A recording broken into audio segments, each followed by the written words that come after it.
Halo dan selamat malam, para penikmat cerita seram. Kembali lagi bersama Nokti Vegan dalam cerita seram malam ini berjudul Diajak Mainan Lembut Penunggu Lain Rumah Simbah part kedua.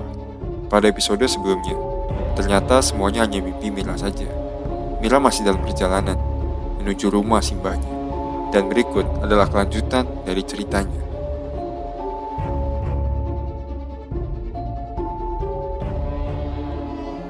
Mira sampai di Semarang sekitar pukul 3.30 pagi. Jam 4 ia baru akan dijemput di terminal oleh Bagas. Perjalanan dari terminal menuju rumah Simbah cukup jauh, memakan waktu kurang lebih 1 jam. Dan disitulah Mira yang lelah ketiduran, dan bermimpi dengan sedetail itu. Yang jelas ia terbangun di dalam mobil, dengan suasana langit yang masih agak gelap, tepat di jalan desa dekat rumah Simbah. Mira sempat merasa kebingungan. Ia merasa sangat lama berada dalam mimpi itu. Tapi kenyataannya ia tidur kurang dari 1 jam. Mira sempat mencubit tangannya sendiri. Mira pun bertanya, "Sampai mana ini bang?" Kemudian Bagas mengatakan, "Oh, udah sampai kok. Sekarang kamu turun, letakin barang-barang, terus mandi," kata Bagas. "Habis itu kita nyusul Simbah ke panti rapi ya," Bagas menjelaskan. Di sini Mira yang panik mendengar itu, segera menurunkan barang-barangnya dan langsung kembali ke mobil tanpa mandi. Nampaknya ia mempunyai perasaan yang tidak enak kali ini. Ya, kalau aku jadi Mira pun aku gak akan mandi.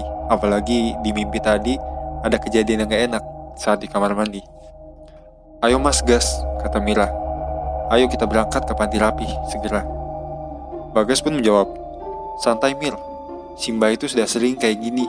Paling gak sampai mondok kok, nanti juga pulang lagi. Kan kamu tahu sendiri, Simbah gak suka bawa rumah sakit," kata Bagas sembari masuk ke mobil. "Wes, pokoknya ayo mas segera," kata Mira memaksa. Mereka pun berangkat menuju rumah sakit. Sementara langit terlihat mulai terang. Jalanan semakin ramai karena aktivitas manusia di pagi hari, membuat mereka terpaksa berjalan agak lambat. Singkat cerita, sampailah mereka di rumah sakit. Mira terlihat menyeret tangan Bagas sepupunya. "Di mana Simbah, Mas?" tanya Mira yang perasaannya mulai tak enak. Akhirnya ditunjukkanlah kamar Simbah, yang bersyukurnya waktu itu masih dalam keadaan sadar, walau nafasnya terengah-engah. Mira segera mendekat dan memegang tangan Simbah, yang matanya sedikit terpejam. "Simbah, ini Mira, udah sampai Mbah," kata Mira dengan halus. Simbah pun tampak merespon dengan membuka sedikit matanya. Simbah pun terlihat senang dan gembira akan kehadiran Mira di sana. Di sini Mira tak menjawab. Ia malah fokus dengan peralatan medis yang berada di sekitar dekat Simbah terbaring. Namun seketika Mira terhentak karena tiba-tiba Simbah mengalami kejang. Ia yang panik langsung berlari keluar memanggil Pade dan Bagas sepupunya untuk memberitahukan hal ini. Pade dengan sigap memanggil perawat yang berjaga. Simbah pun mulai ditangani oleh beberapa suster yang juga terlihat panik warawiri. Hingga akhirnya dokter pun datang. Tapi tak selang beberapa lama, Simbah mengembuskan nafas terakhirnya. Simbah meninggal dunia. Tangisan Mira pecah ketika dokter mengabarkan hal itu. Ia segera dipeluk dan ditenangkan oleh Pakdi dan Bagas. "Ikhlaskan nak, Simbah itu sepertinya cuma nunggu kamu," kata Pade.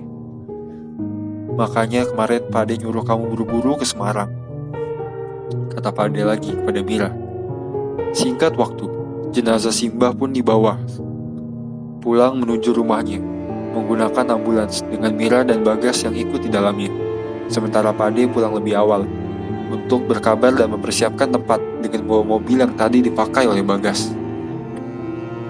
Di dalam ambulans, Mira hanya bisa menangis. Tak percaya Simbah sudah berpulang. Bagas pun berkata, "Seenggaknya kamu sudah bicara dan ketemu sama Simbah, Mir.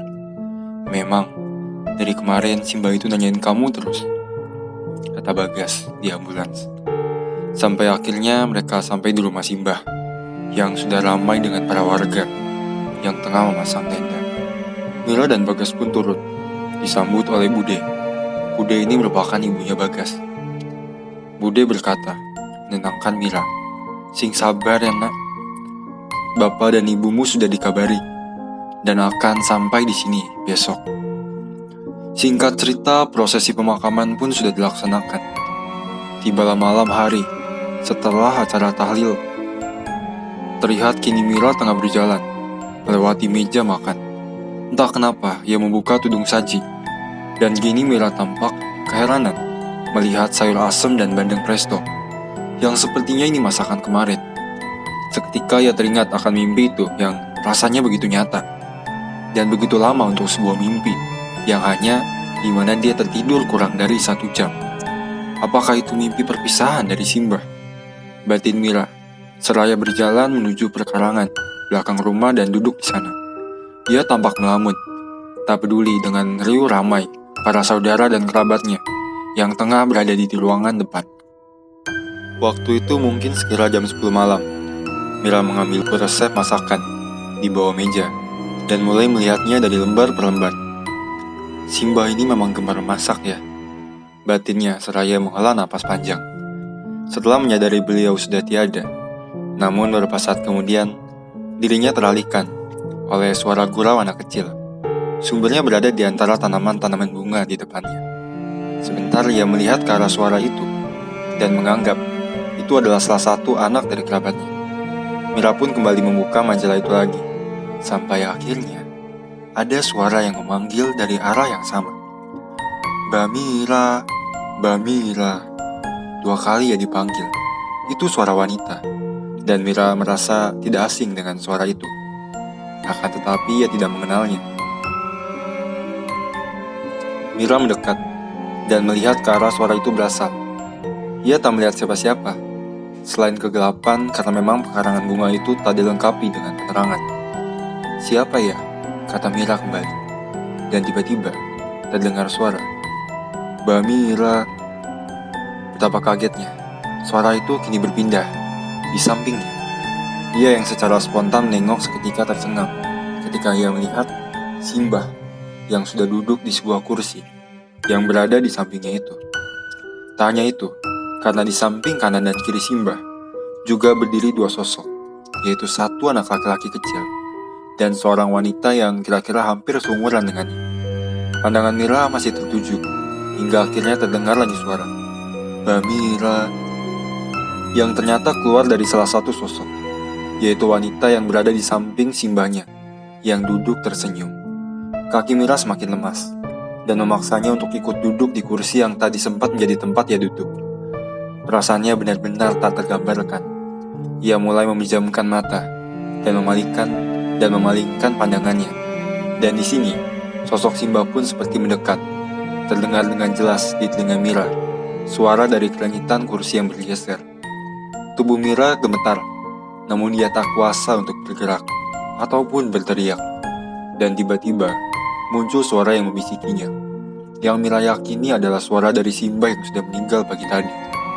Suaranya sangat dekat, bahkan Mira merasakan napas yang meniup telinganya. Di sini Simbah berkata, "Jangan bilang siapa-siapa ya nak, kalau Simbah masih di sini," kata sosok mendiang Simbah, membisik di telinga Mira. Mira yang ketakutan, kini mencoba berteriak dengan sekuat tenaga. Dan itu berhasil. "Simbah!" teriak Mira, seraya mengibaskan kedua tangannya. Dan Pade pun datang, menghampiri ke sana, mendengar teriakan itu. "Ada apa nak?" kata Pade, seraya menggoyang-goyangkan pundak Mira. Di sini Mira masih menggumam ketakutan, menampik-nampik tangan Padenya. "Sadar nak, sadar, istighfar," kata Padenya kembali. Dan akhirnya Mira pun mulai membuka matanya, seraya menoleh ke arah samping, dan sosok Simbah, anak kecil dan wanita itu, sudah tidak ada. "Ada apa nak?" tanya Padenya. "Simbah Pade, Simbah," jawab Mira dengan nada terbata-bata. Mira pun dibawa masuk ke dalam rumah untuk ditenangkan. Keringat dingin mulai bercucuran di tubuh Mira, dan seketika ia mengalami demam. Kerabatnya nampak bingung kenapa Mira ini, karena memang waktu itu ia belum sempat bercerita tentang apa saja yang ia alami. Bude pun menuntun Mira masuk ke kamarnya. "Kamu itu pasti kecapean aja nak. Bude buatin wedang jahe ya. Terus kamu istirahat," kata Bude seraya keluar dari kamar Badan Mira menggigil. Pikirannya masih berkutat dengan kejadian tadi. Ia belum bisa memastikan apakah ini benar atau hanya ilusinya semata. Tak selang beberapa lama, kemudian budenya masuk ke kamar dengan membawa obat dan minuman jahe yang segera diminum oleh Mira. Setelah minum obat, Bude yang ingin keluar seketika ditahan oleh Mira. "Temenin sampai Mira tidur ya Bude. Mira takut," kata Mira kepada budenya itu. Bude pun kini ikut tiduran di samping Mira, hingga Mira pun akhirnya tertidur dengan lelap. Entah ya sudah terlelap berapa lama, yang jelas Mira kembali terbangun dengan mengalami ketindihan. Mungkin bagi yang belum tahu, ketindihan itu kayak sleep paralysis. Jadi ketika kamu lagi dalam tidur, tiba-tiba kamu merasa terbangun dan sadar. Kamu bisa melihat karena mata kamu terbuka, tapi kamu di sini tidak bisa menggerakkan badan kamu, seperti ada yang menindih kamu, sehingga kamu tidak bisa melakukan gerakan apapun kecuali melihat keluar. Di sini yang menindih Mira sosoknya masih tak jelas, hanya terlihat gambaran hitam membentuk tubuh manusia. Dan setelah dilihat beberapa kali, ternyata sosok itu adalah wanita yang tadi sempat ia lihat di perkarangan belakang rumah. Dan terdengar kata-kata itu lagi. "Mbak Mira, Mbak Mira, Mbak Mira." Wow, sungguh menegangkan ya kata-kata itu jadinya. Dan disusul dengan kemunculan Simbah yang menyeret sosok itu dari atas tubuh Mira, hingga akhirnya Mira bisa terlepas dari ketindihan itu. Dan semua apa yang dilihatnya pun hilang. Mira segera beranjak dari ranjang, melompati Bude yang berbaring dan berlari keluar dari kamar. Suasana nampak sepi. Hanya terlihat beberapa kerabatnya yang tengah tertidur beralas tikar. Mira menoleh ke jam dinding yang menunjukkan pukul 2.30 dini hari. Wah, pagi-pagi banget nih. Udah deket-deket jam 3 ya, jam seram. Ia pun mulai berjalan menyusuri ruang, berharap masih ada orang yang terjaga saat itu, belum tidur. Dan tibalah Mira di ruang tamu. Ia melihat ke arah jendela. Ada siluet beberapa orang yang sepertinya tengah mengobrol di teras. Akhirnya batin Mira di sini sangat lega melihat masih ada yang belum tidur. Ia pun menghampiri keluar. Di situ ada beberapa warga. Ada Bagas, Pade, dan di situ terkejutnya Mira. Di situ ada Bude. Di sini Mira sangat keheranan. Dia bertanya, "Loh, Bude kok di sini?" kata Mira. Bude pun membalas, "Di sini gimana? Bude memang di sini dari tadi." Sambil menekankan kalau emang Bude itu di sini. Dan gak kemana-mana. "Loh, bukannya Bude ikut tidur sama Mira di kamar?" kata Mira kembali. "Iya, memang tadi Bude nganterin kamu ke kamar, nak. Terus pas Bude bikinin minuman buat kamu, kamunya udah tidur. Jadi ya Bude keluar lagi dan melekan di sini." "Emang gimana toh, nak?" kata Bude menjelaskan. Jadi ternyata kejadian sebenarnya adalah setelah Bude mengantar Mira yang demam dan keluar untuk membuatkan minuman hangat, Bude yang kembali masuk melihat Mira sudah tertidur. Lantas Bude meletakkan minuman dan obat itu di meja samping tempat tidurnya. Dan Bude pun keluar. Lalu obat yang sama jahe yang Mira tadi minum itu dalam mimpi atau bagaimana itu? Atau dikasih oleh orang lain atau bagaimana ya? Cukup menyeramkan. Mendengar penjelasan itu Mira sangat kaget dan segera masuk memeriksa kamar. Dan kalian tahu apa yang Mira lihat? Mira melihat Budenya sedang tidur di sana, di atas ranjang, persis seperti terakhir kali ia melompatinya. Ia mulai mendekat dan diliriknya gelas minuman yang masih penuh serta sebutir obat. Jadi sebenarnya Mira ini belum minum obatnya. Harusnya minuman dan obat itu sudah tidak utuh lagi dong. Ia ingat betul tadi sudah meminumnya. Namun walau ragu, di sini Mira tetap ingin memastikan dengan membangunkan sosok yang menyerupai Bude itu. Kalau saya jadi Mira sih, saya ajak temen nih, supaya nggak sendirian banguninnya. "Bude, bangun," kata Mira, yang jantungnya sudah berdegup dengan kencang. Dan sosok mirip Bude yang posisinya tidurnya membelakangi Mira itu pun bangun, dan perlahan menoleh ke arah Mira. Dan benar saja, itu bukanlah Bude. Itu adalah sosok wanita yang tadi, yaitu hantu wanita yang sudah Mira lihat berkali-kali di satu malam ini. Sosok wanita itu tak berkata apa-apa. Ia hanya tersenyum dengan manis dan mengisyaratkan Mira untuk diam. Di sini Mira yang kaget langsung teriak sekencang-kencangnya dan berlari keluar menuju teras. Ia berbicara dengan orang yang berada di sana, yaitu Pade, Bude, Bagas, dan beberapa warga. Ada setan, di kamar, kata Mira yang terlihat sangat ketakutan. Akhirnya semua orang di situ pun masuk dalam untuk memeriksanya, kecuali Bude yang terlihat menenangkan Mira. Namun setelah diperiksa ternyata gak ada siapa-siapa di dalam. Sementara di depan teras Mira menceritakan apa yang terjadi kepada Bude, termasuk kejadian di perkarangan belakang rumah dan kejadian mimpi sebelum Mira datang ke rumah Simba ini. Wah, pasti panjang banget nih ceritanya ke Bude. Perihal mimpi, Mira yakin itu bukanlah mimpi biasa, karena sosok hantu yang mengganggunya di dalam mimpi itu sama dengan hantu yang Mira lihat tadi.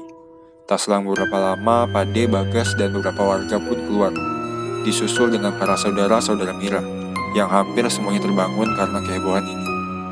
Mereka berkumpul di ruang tengah, sementara para warga mulai berpamitan pulang satu persatu. Tinggallah Mira, Bagas, Pade, dan Bude, dan beberapa kerabatnya di situ yang mulai saling bertanya, ada apa sih sebenarnya? Dan tiba-tiba muncul suara yang entah dari mana asalnya. Yang jelas suara itu bukan berasal dari orang-orang yang berada di situ.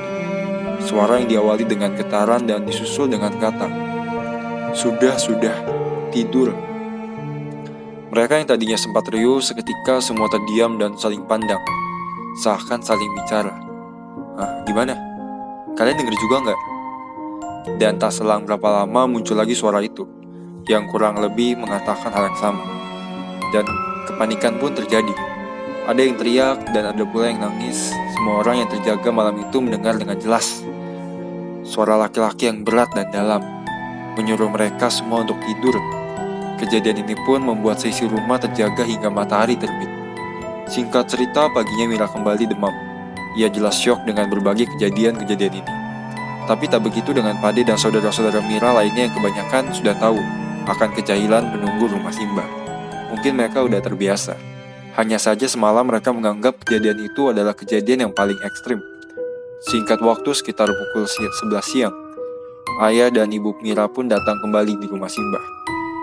Tangisan kembali pecah, terutama ayah Mira yang tak sempat mengantar ibunya masuk ke liang lahat. Harusnya bisa ditunggu sampai ayah Mira datang, tapi sudah menjadi adat yang gak bisa dilanggar di desa itu, yang pantang menunda penguburan lebih dari 7 jam. Karena konon bila melebihi batas waktu atau melanggar akan ada nyawa lagi yang menyusul. Entah itu hanya kebetulan yang berulang. Yang jelas itulah yang terjadi di desa Mira, di desa sana. Singkat cerita, hari pun berlalu. Sempat ada kejadian lagi. Mira pun sedikit melupakan hal itu. Hanya saja yakini tak pernah mau ditinggal sendirian. Dan tiba di suatu malam, tepatnya 7 hari setelah meninggalnya Simba. Malam itu Mira yang sempat tertidur harus bangun karena kelapar tengah malam. Ia yang tadinya takut memutuskan untuk keluar dari kamar setelah mendengar suara radio dan ayahnya yang masih mengobrol dengan Pade di ruang tamu. Waktu itu mungkin sekitar jam 11-12 tengah malam. Mira ini memang kebiasaannya suka nyemil dan makan tengah malam, seperti saya sih. Meski ruang tamu berada jauh di depan, mendengar masih ada orang yang terjaga, Mira pun menjadi agak berani. Ia berjalan menuju meja makan dan duduk di sana. Mira mulai mengambil nasi dan makan di situ tanpa memikirkan apapun. Sesekali ia mengambil sayur lagi dan makan dengan cukup lahap. Sampai perasaannya menyadari ada sosok yang tiba-tiba duduk memenuhi 3 kursi meja makan yang kosong itu. Ketika Mira menunduk dan hendak menyuap nasi, di sini perasaannya mulai gak enak. Tapi Mira tak berani mengadahkan kepalanya ketika telinganya masih mendengar Pade dan ayahnya yang masih mengobrol di ruang tamu. Tangannya gemetar memegang sendok yang sudah dipenuhi nasi. Namun di sisi lain ia juga penasaran siapa sosok-sosok yang duduk satu meja dengannya itu. Mira berdoa dalam hati dan mulai mengumpulkan keberanian untuk mendongakkan kepalanya. Dan dengan nekat, Mira perlahan menengadahkan kepalanya. Dan apa yang Mira lihat? Di sana ada 3 sosok yang tengah memandangi Mira sambil tersenyum. Sosok itu adalah anak kecil, wanita itu lagi, dan sosok pria hitam kekar. Mira sempat memandangi ketiga sosok itu satu persatu. Sembari akhirnya ia mulai menurunkan kepalanya dan berlari menuju kamar. Sembari berteriak, dan tak selang berapa lama sang ayah yang mendengar teriakan Mira pun menghampiri, serta menenangkannya. Untung malam itu adalah malam terakhir Mira menginap di rumah Simba. karena memang rencananya Mira, ayah dan ibunya akan kembali pulang ke Jakarta setelah 7 hariannya Simbah. Esoknya Mira pun pulang ke Jakarta, membawa pengalaman yang tak pernah bisa ia lupakan. Terlepas dari semua keseraman rumah Simbah ini, Mira tak pernah kapok untuk kembali lagi ke sana. Karena di setiap tahunnya atau saat lebaran, Mira dan keluarganya akan kembali ke rumah Simbah, berkumpul dengan keluarga besarnya. Baik, sekian cerita ini berakhir. Terima kasih saya ucapkan kepada kalian semua yang sudah mendengarkan hingga selesai. Bagaimana menurut kalian mengenai cerita Mira tersebut? Silahkan komen pendapat kalian ya. Jangan lupa mohon like dan subscribe-nya untuk terus mendukung kami ke depannya. Kami juga selalu menerima kritik dan saran yang membangun. Akhir kata, sampai jumpa di video selanjutnya. Salam seram untuk kalian semua. Terima kasih.